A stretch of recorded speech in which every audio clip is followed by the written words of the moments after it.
Will test 100.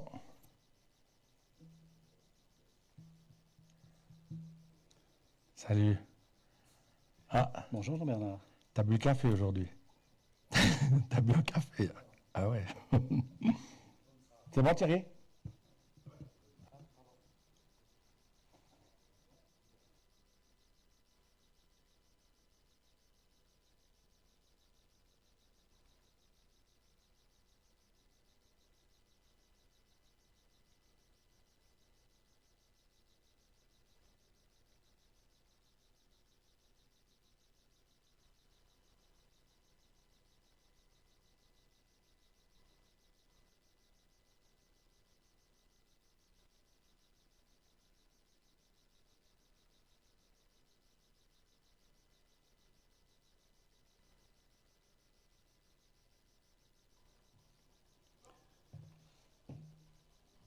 Mesdames et messieurs, bonjour, bienvenue à ce point presse du 28 avril concernant la situation dans le canton de Vaud dans le cadre de cette crise sanitaire Covid-19.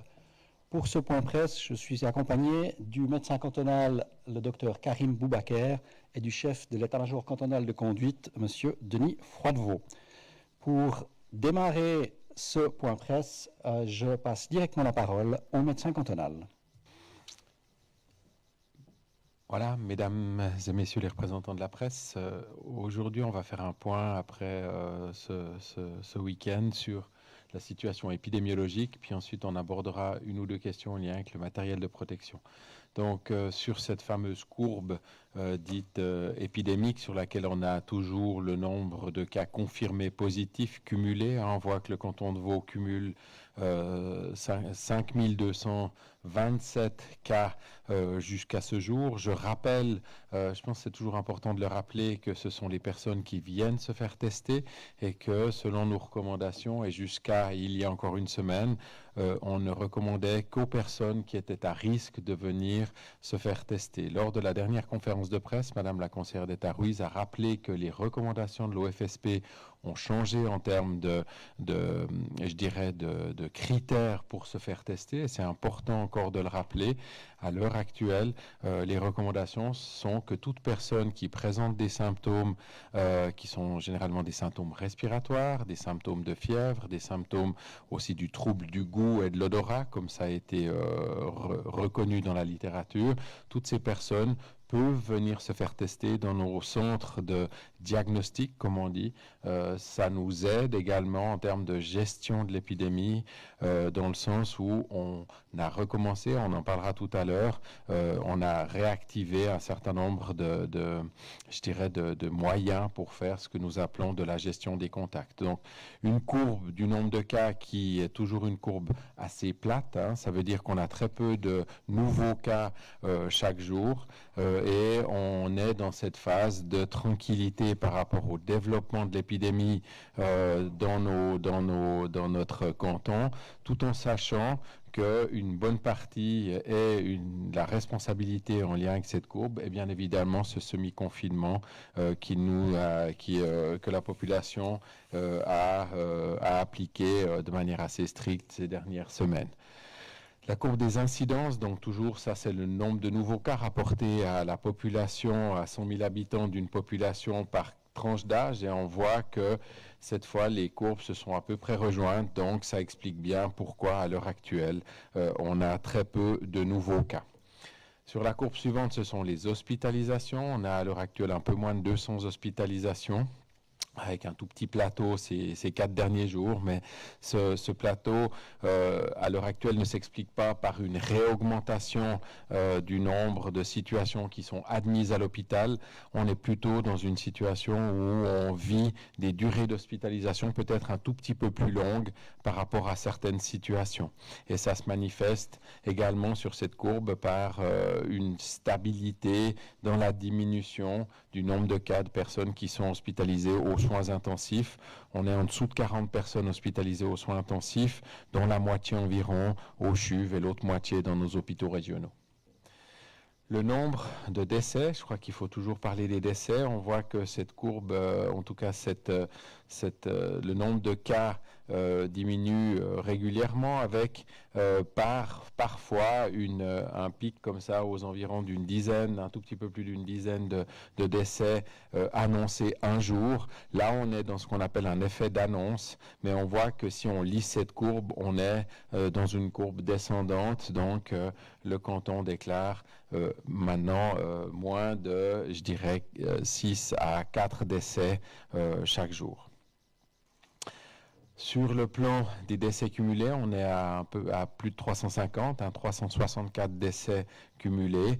On voit, je vous ai mis cette fois une répartition de nouveau par classe d'âge. Je trouve que c'est important de continuer à montrer que la grande majorité, vraiment la grande majorité de nos personnes décédées sont des personnes de plus de 65 ans et de plus de 75 ans.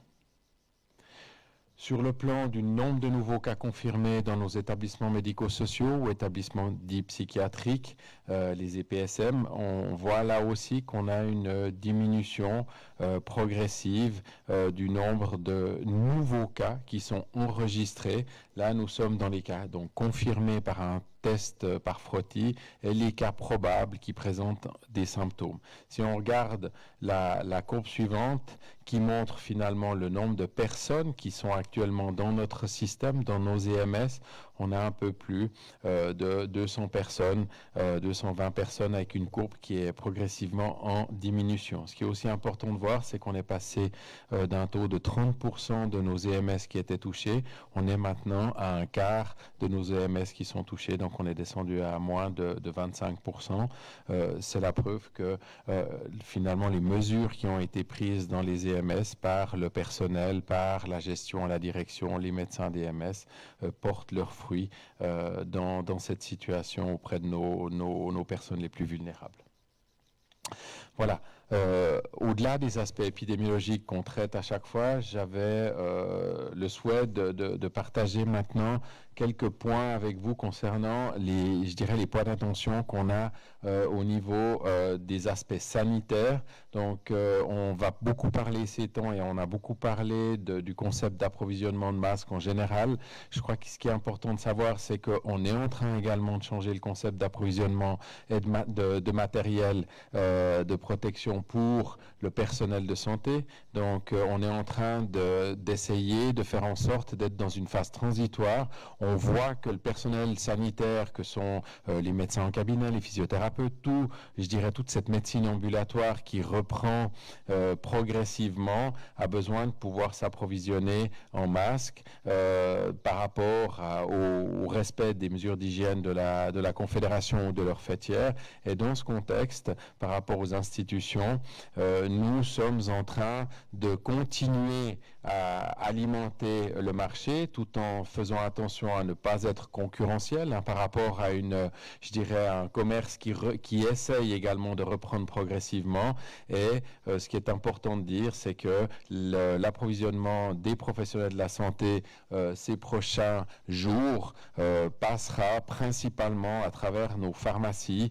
Nous avons suffisamment de pharmacies réparties sur tout le canton pour que les professionnels puissent développer avec les pharmacies de leur région, de leur rue, de leur environnement, puissent développer un propre concept d'approvisionnement, de livraison. Ça, c'est quelque chose qui est à bout touchant et qui sera communiqué aux professionnels de la santé cette fin de semaine.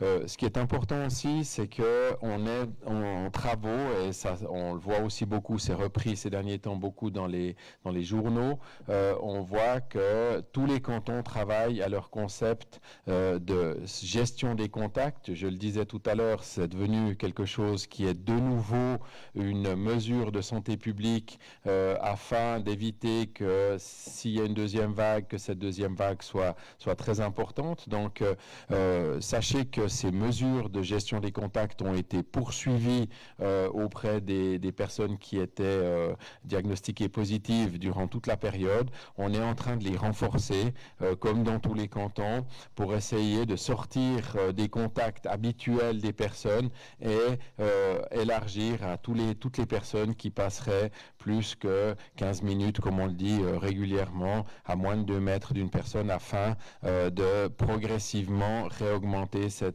cette gestion des contacts. On a également, ça a été beaucoup dit, une reprise, mais très progressive des activités planifiées dans le système de santé, institutions y comprises.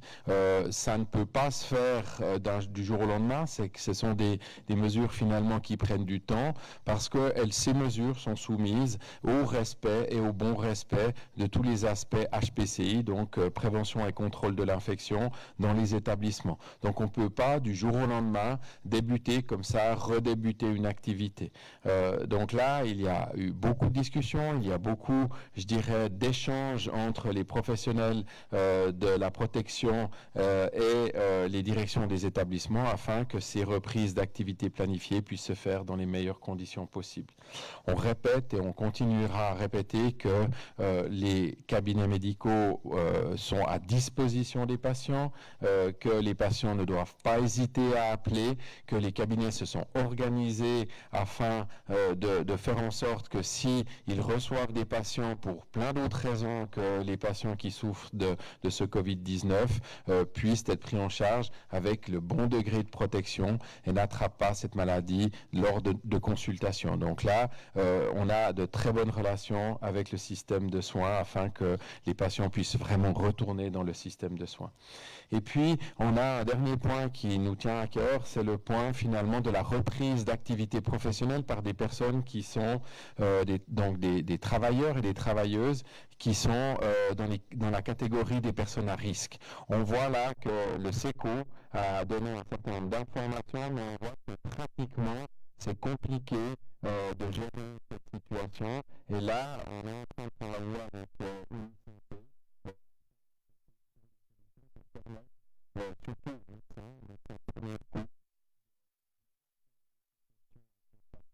les patients à risque, afin que cette reprise professionnelle puisse se faire dans les meilleures conditions possibles. Donc ne pas laisser des personnes sur le carreau qui pourraient recommencer à travailler, mais dans de bonnes conditions.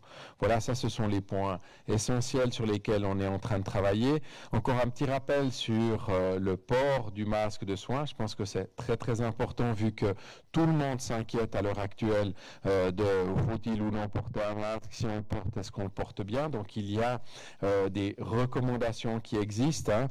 L'utilisation du masque est vraiment dans ces situations où on ne peut pas maintenir les distances telles qu'elles sont préconisées par l'Office fédéral de la santé publique. Le port du masque généralement permet, en tout cas dans le système de santé, a toujours été, le port du masque du soin a toujours été un masque la personne qui vient en face de vous. On l'utilise beaucoup, vous l'avez vu, dans les soins aux urgences habituellement, quand on fait des soins de plaie, des choses comme ça. L'objectif, c'est vraiment de protéger la personne qui vient à vous d'un professionnel de la santé qui pourrait être porteur d'une maladie. Généralement, souvent, ce sont des maladies virales.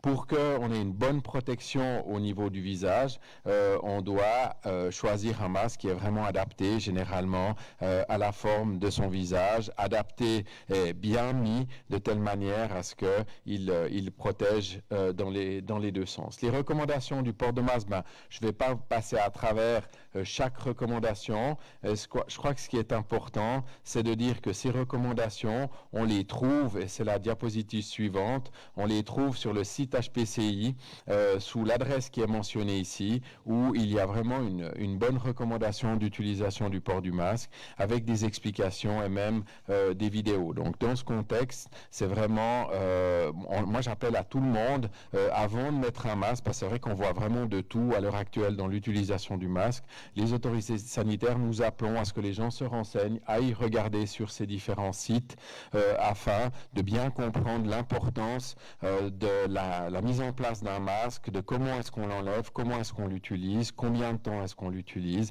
et ces choses sont bien expliquées. Sinon le masque, comme ça a déjà été dit à plusieurs reprises, peut avoir même des effets négatifs. Voilà, j'en ai terminé. Merci infiniment.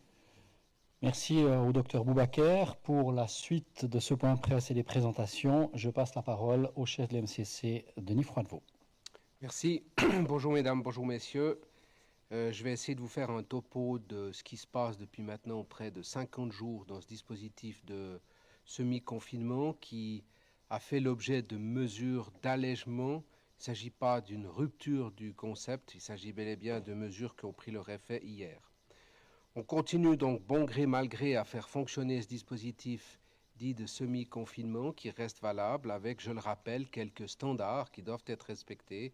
L'interdiction de rassemblement de plus de 5 personnes à l'exception des cérémonies funèbres, les mesures de distanciation, les mesures d'hygiène au niveau du lavage des mains. Tout ceci fait l'objet d'un processus de contrôle qui a été opérationnalisé, comme je l'ai dit, il y a maintenant plus de quasiment un mois et demi, avec plus de 800 policiers qui sont engagés 24 heures sur 24 pour tenter de faire respecter ce dispositif qui, il faut le dire, est maintenant stabilisé et un peu, si vous me passez l'expression, entré dans les mœurs du citoyen et les choses se passent relativement bien.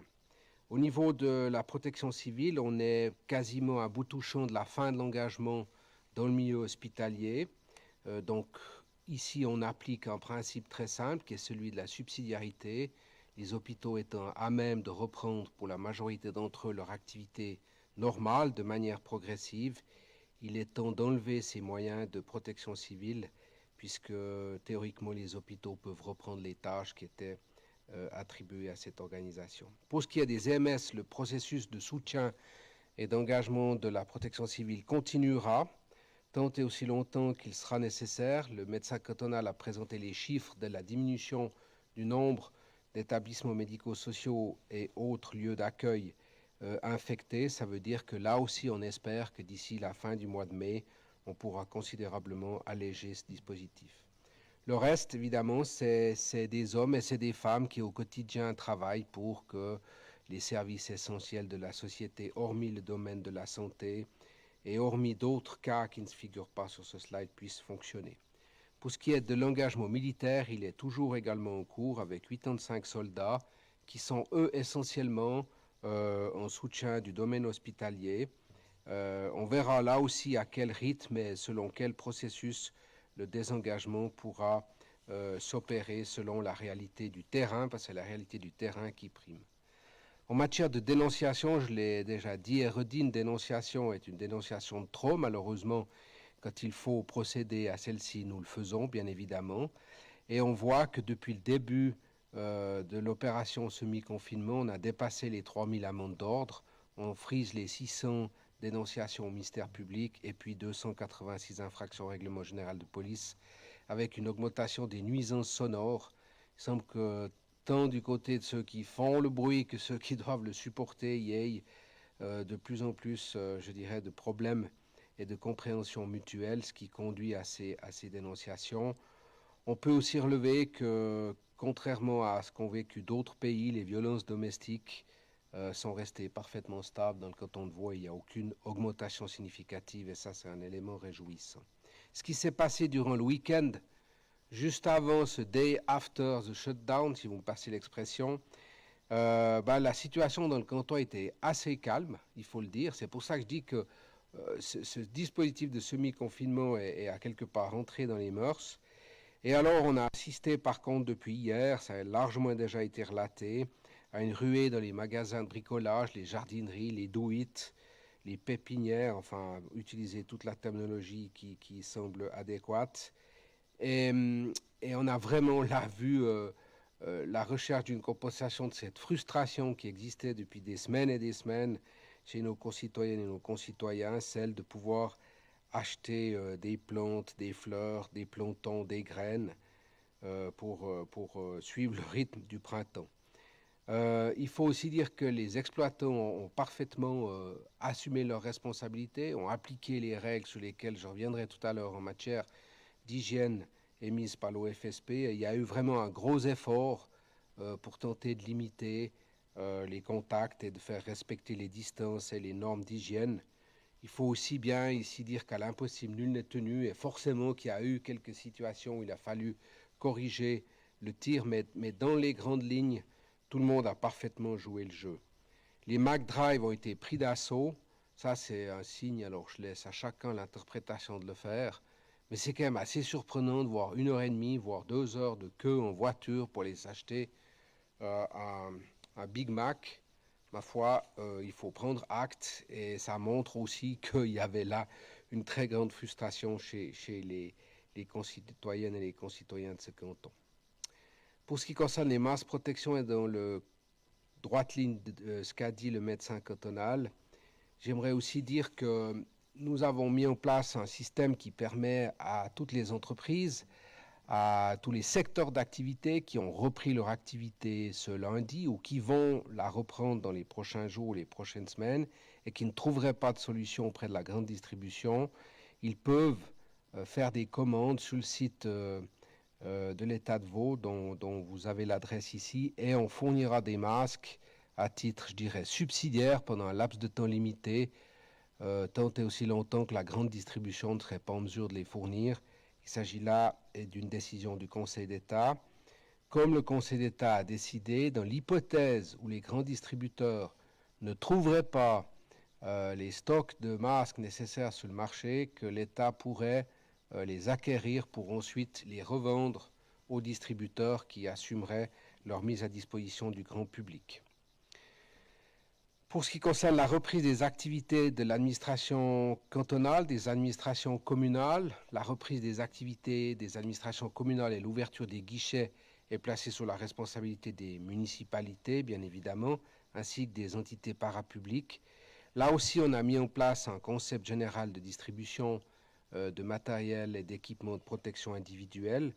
On a d'ores et déjà distribué environ 150 000 masques, que ce soit dans l'administration cantonale ou dans certaines administrations communales.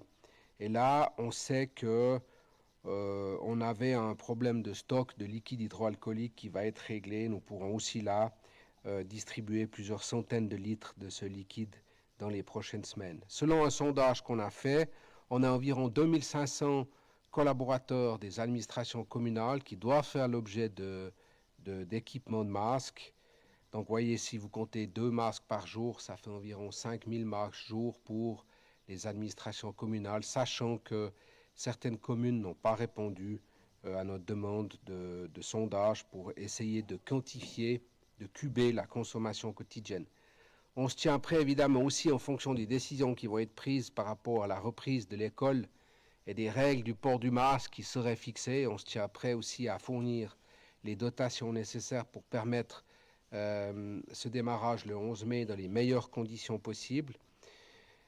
Tout comme on se tient prêt à l'effet de ce qui va être annoncé mercredi par le Conseil fédéral en matière de mesures de plan de protection dans les transports publics, qui va certainement avoir un très fort impact sur la consommation là des citoyennes et des citoyens qui utilisent ces transports publics. Certains indices laissent à penser qu'on s'approche plutôt vers un port du masque volontaire, responsable et pas obligatoire dans les transports publics, sauf aux heures de pointe et dans quelques cas particuliers. Ça reste à confirmer mercredi par le Conseil fédéral. Néanmoins, ce problème d'équipement de protection individuelle reste maintenant dans cette deuxième phase de desserrement du semi-confinement, probablement la clé du succès que nous devons absolument garantir.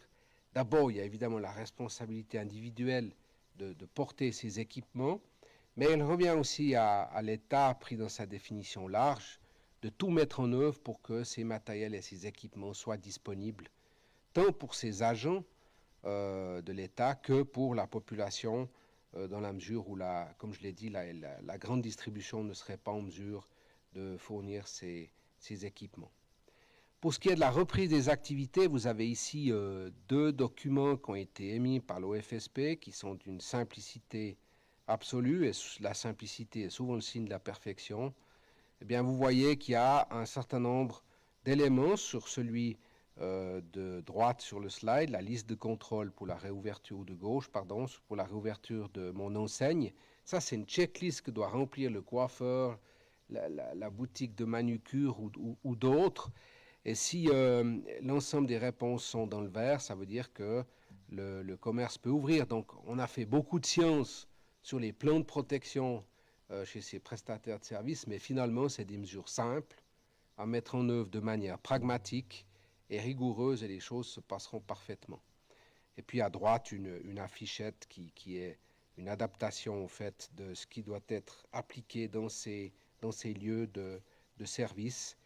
Et je dois dire que là aussi, des observations que nous avons pu faire hier, on voit qu'il y a une prise de conscience, il y a une prise de responsabilité, tant des prestataires que des clients, qui est assez rassurante.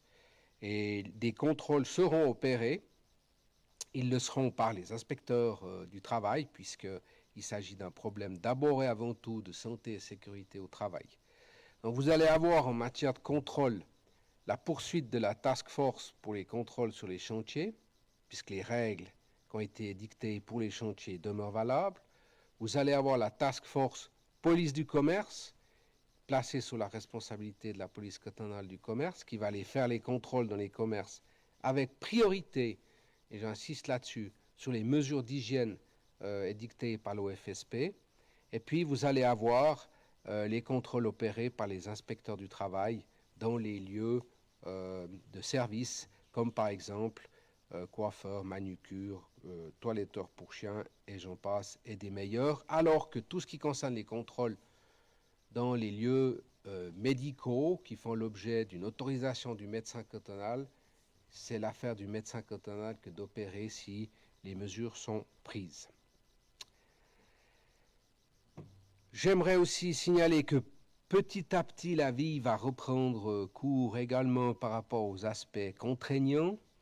Ça veut dire les contrôles de stationnement vont reprendre, donc là où les activités commerciales ont lieu, pour permettre d'avoir le tournus et au commerce d'avoir leurs clients qui peuvent accéder à ceux-ci. Donc j'invite toutes les citoyennes et tous les citoyens à prendre en compte cette réalité, qu'ils ne soient pas surpris que tout d'un coup les contrôles reprennent alors qu'ils avaient été interrompus pendant plusieurs semaines.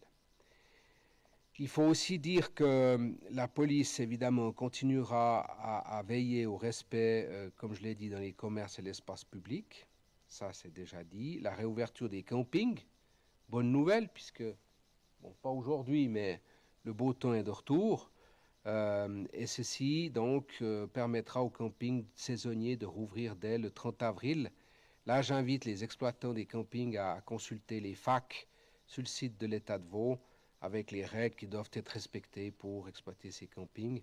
La réouverture des guichets de l'administration, j'en ai parlé, de manière progressive selon les décisions des autorités communales et des municipalités. Le trafic routier, lui aussi, reprend. Vous avez quelques chiffres ici pour ce qui concerne le trafic sur le réseau lausannois.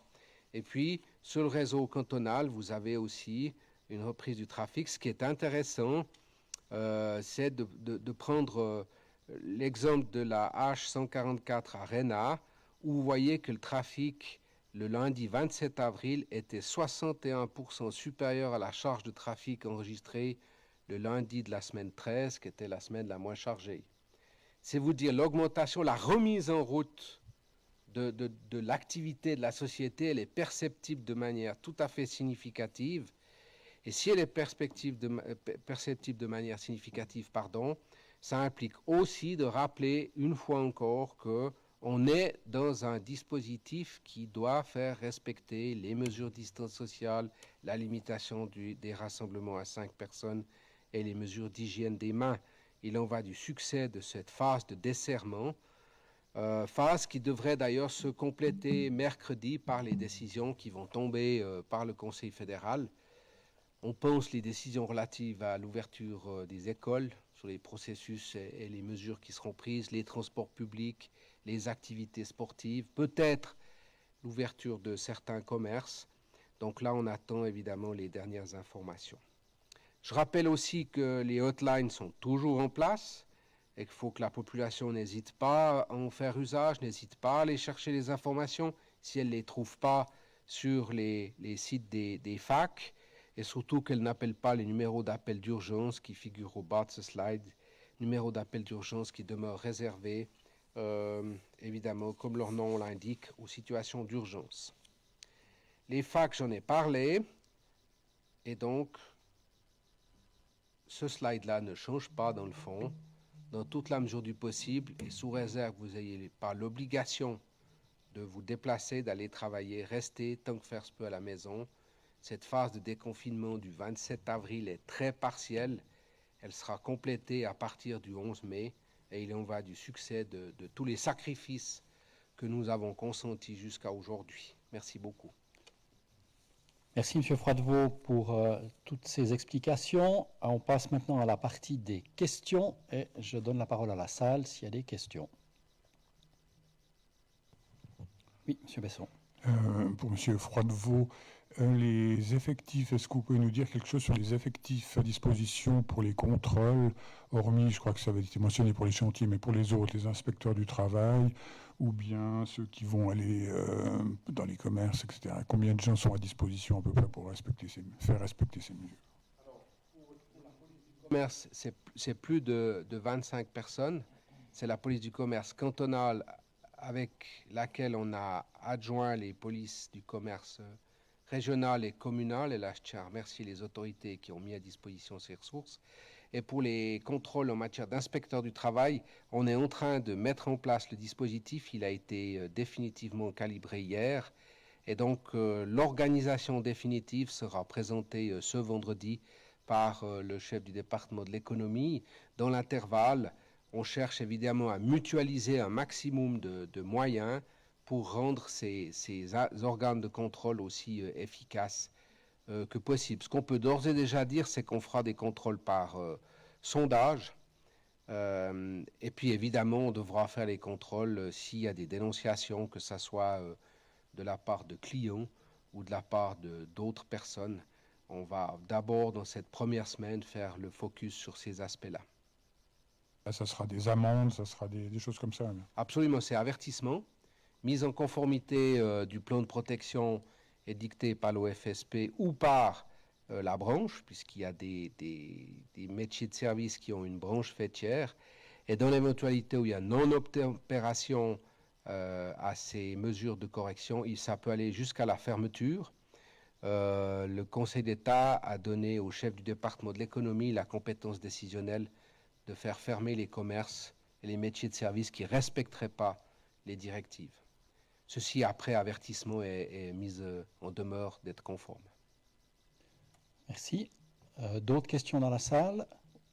Oui, vous pouvez poursuivre, M. Besson. Une question pour M. Boubaker. On parle beaucoup de la deuxième vague ou bien d'un retour de la pandémie. Est-ce que vous pouvez nous dire quelque chose sur vos réflexions tactiques, stratégiques? Qu'est-ce qu'on peut entendre? Qu'est-ce qu'on peut faire ou pas faire? Comment est-ce qu'il faut éventuellement réfléchir à ça?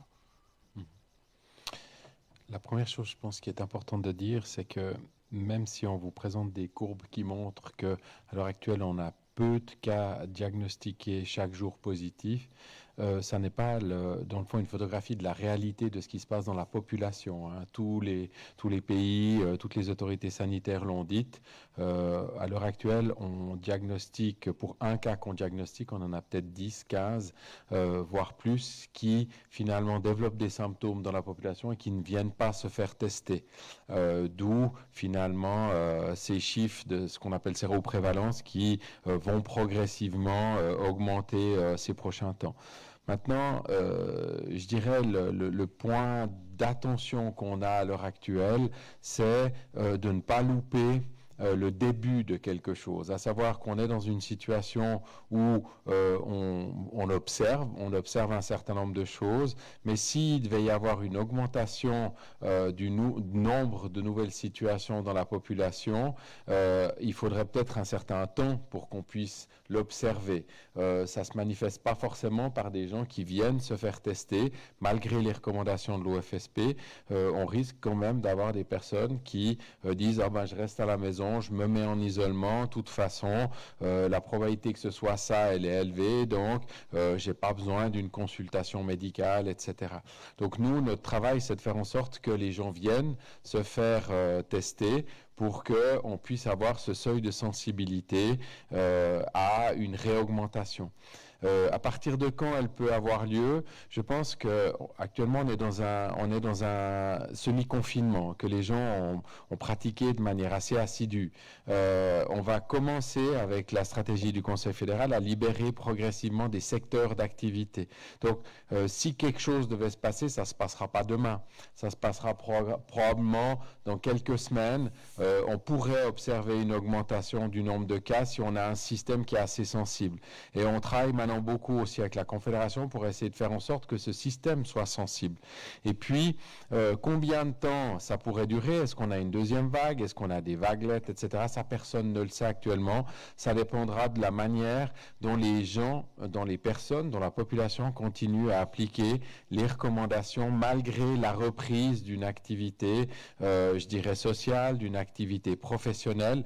Je rappelle que, comme ça l'a déjà été dit, que l'UFSP maintient et maintiendra de manière assez, je dirais, prolongée le respect des distances sociales, le respect du fait qu'on doit éternuer dans le coude, qu'on ne doit pas se saluer, qu'on ne doit pas se serrer la main, qu'on essaie d'éviter de se toucher dans les meilleures conditions possibles. Donc ça va durer, et ça, seulement le respect de cette distanciation sociale permettra très probablement d'aplanir un tout petit peu une deuxième vague s'il devait en avoir une.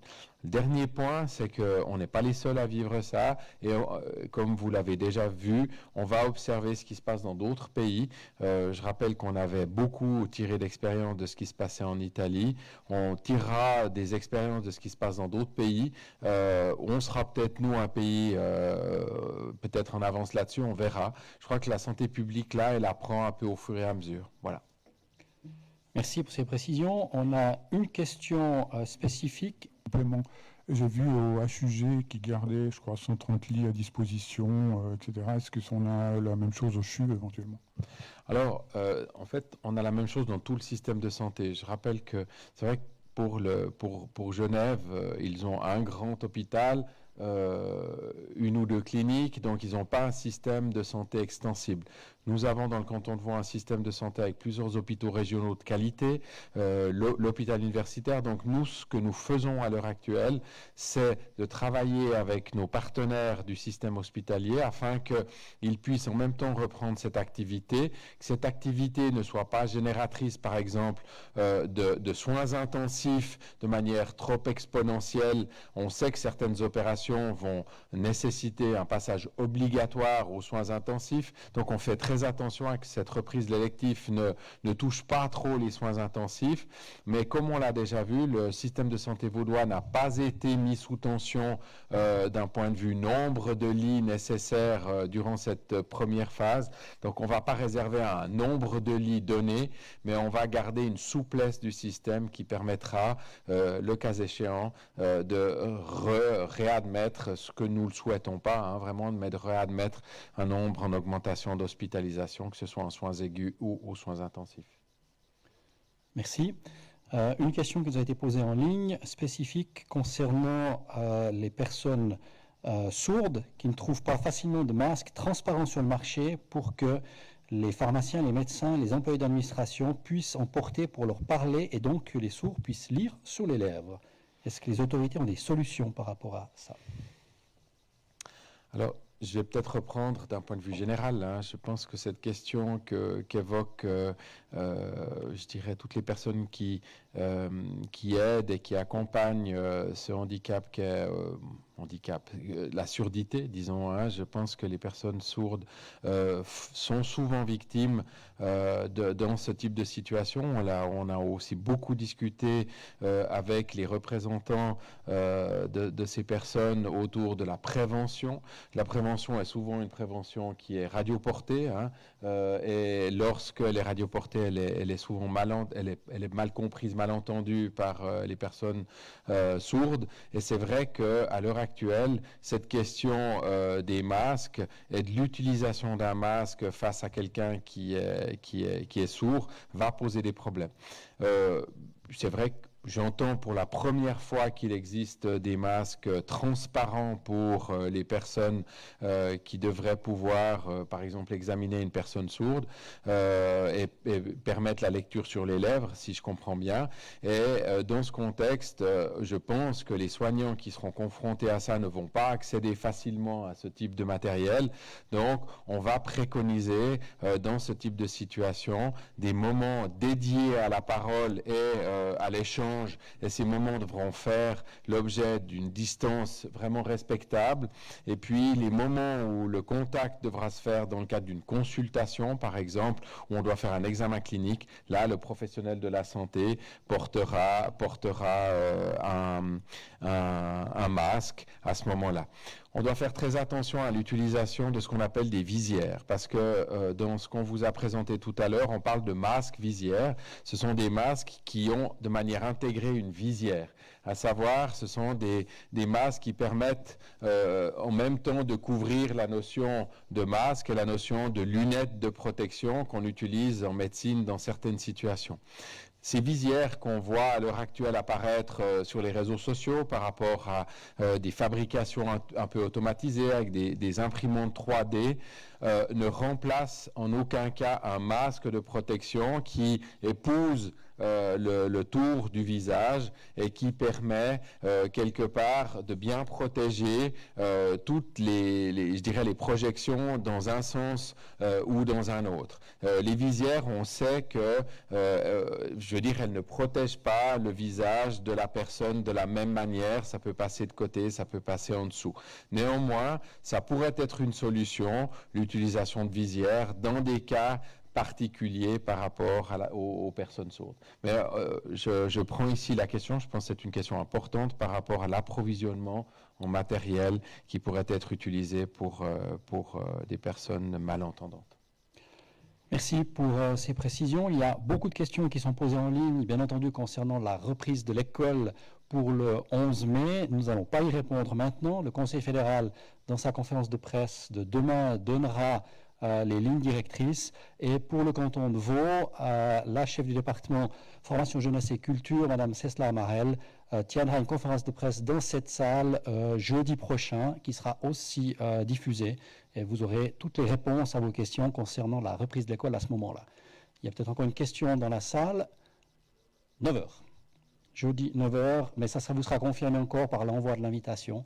Mais c'est prévu pour l'instant jeudi prochain à 9h ici dans cette salle, avec la retransmission également sur les réseaux sociaux et sur le site internet.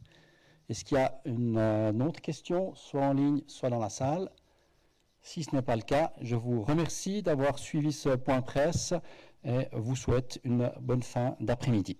Prenez soin de vous.